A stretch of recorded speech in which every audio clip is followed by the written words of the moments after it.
Professor Vaijnath Mishra, विभागाध्यक्ष neurology, Kashi विश्वविद्यालय। Doctor साहब, आप गंगा जी पर टेस्ट करते रहते हैं बराबर, जो प्रदूषण बोर्ड कह रहा है, क्या हकीकत क्या है? अब इतने लोग नहा रहे हैं तो क्या प्रभाव पड़ रहा है? देखिए, जब आप मास गैदरिंग में जाते हैं और जब मास बात होता है, कई लोग नहाते हैं, तो जो फीकल कोलिफॉर्म बैक्टीरिया जिसके बारे में बात हो रही है वो नेचुरली बढ़ जाता है, हर जगह बढ़ता है।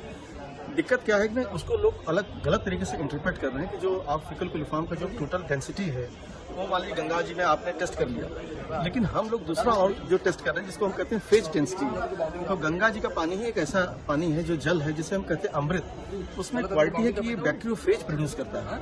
तो वो जैसे आप इसमें मान लीजिए लोग कहते हैं मल का बैक्टीरिया चला गया, टाइफाइड का बैक्टीरिया चला गया, कोई भी बैक्टीरिया गंगा जल में जब भी जाता है तो वो उसके फेज बनते हैं। जो ये बैक्टीरियोफेज है वो उस बैक्टीरिया के अगेंस्ट वही वायरस बनता है, और इस तरीके से जो वायरस बनता है ये एक तरीके से समझिए कि उस वायरस का काम ही है उस बैक्टीरिया को किल करना।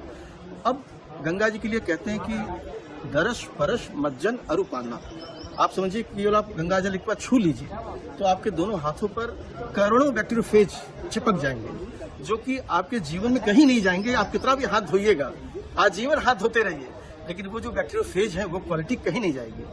आप गंगा जी के संसर्ग में किनारे उनके बैठिए, उनको छू लीजिए। नहाना तो बहुत बड़ी बात है, आपने अगर नहा लिया तो पूरे शरीर में आपके वो बैक्टीरियोफेज चले गए, नाक से, फेफड़े में, हाथों में। तो जब आप फीकल कोलिफॉर्म की बात करते हैं तो निश्चित तौर पर फीकल कोलिफॉर्म थोड़ा कहीं बढ़ा है, कहीं घटा है, ये नेचुरल फिनोमिनन है मास गैदरिंग की। लेकिन जो गंगा जी के जल का जो क्वालिटी है वो फेज वायरस है, जो पूरे दुनिया में अकेला नदी है।